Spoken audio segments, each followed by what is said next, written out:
Siapa sih yang tak kenal dengan sosok artis cantik Salsabila Adriani? Kini Salsabila Adriani menjadi sorotan publik karena dituding menjadi orang ketiga dalam hubungan Ibrahim Rishad. Padahal diketahui selama ini Salsabila Adriani sudah menjalin asmara dengan rekan sesama artis yakni Yusuf Mahardika. Bahkan Salsabila Adriani sudah dilamar oleh Yusuf Mahardika alias Si Madun pada bulan September tahun 2021 lalu. Belakangan nama Salsabila Adriani pun menjadi sorotan lantaran dituding berselingkuh dengan Ibrahim Rishad. Diketahui pula jika Ibrahim Irsyad yang merupakan lawan mainnya dalam sebuah series ini juga sudah memiliki seorang kekasih. Kekasih Ibrahim Rishad itu bernama Dewi Paramita yang dikabarkan saat ini telah kandas. Hal ini suskes membuat publik terkejut, pasalnya hubungan Ibrahim Rishad dan Dewi sudah berlangsung selama 7 tahun. Siapa sangka Salsabila dituduh menjadi orang ketiga sebagai penyebab bubarnya hubungan Ibrahim Rishad dan Dewi. Pemilik nama Salsabila Adriani ini diketahui usianya masih sangat muda. Artis yang sebelumnya dikenal dengan nama Salsa Elovi ini lahir pada tanggal 12 Agustus tahun 2000. Anak kedua dari 3 bersaudara ini selain membintangi sinetron dan film juga dan seorang penyanyi. Ia pernah tergabung di girl group alias girl band yang sempat berganti nama.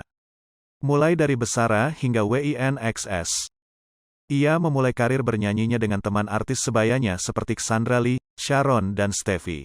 Namun sayang grup tersebut kini tidak aktif lagi di dunia musik tanah air. Dia juga telah mengeluarkan sejumlah single lagu. Karirnya di dunia seni peran tak kalah bersinar, ia berhasil membintangi sinetron terkenal seperti Hanya Kamu, Aisyah Putri The Series, Anak Jalanan dan masih banyak lagi. Di sinetron Anak Jalanan, dia berperan sebagai Angel. Dia juga membintangi sejumlah film. Tak hanya itu, artis cantik ini juga mencoba menjajal dunia YouTube. Tak hanya vlog biasa tapi Salsa membuat kisah menarik film pendek di kontennya yang diberi tagar judul The Late Night Talk. Episode The Late Night Talk ini sendiri sudah memasuki episode 6. Siapa sangka di usianya yang masih 3 tahun dirinya ternyata sudah membintangi beberapa iklan di media cetak dan juga media televisi. Kini di usianya ke-21 tahun, Salsabila sudah pandai bermain sinetron dan TV. Tak hanya itu ia pun sukses membintangi sejumlah film.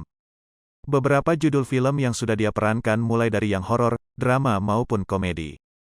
Filmnya yang paling hits adalah Warkop DKI Reborn 4, film bergenre komedi. Hai pemirsa Sri Popo TV, jangan lupa komen, like, dan subscribe, serta tonton terus berita-berita terupdate lainnya ya.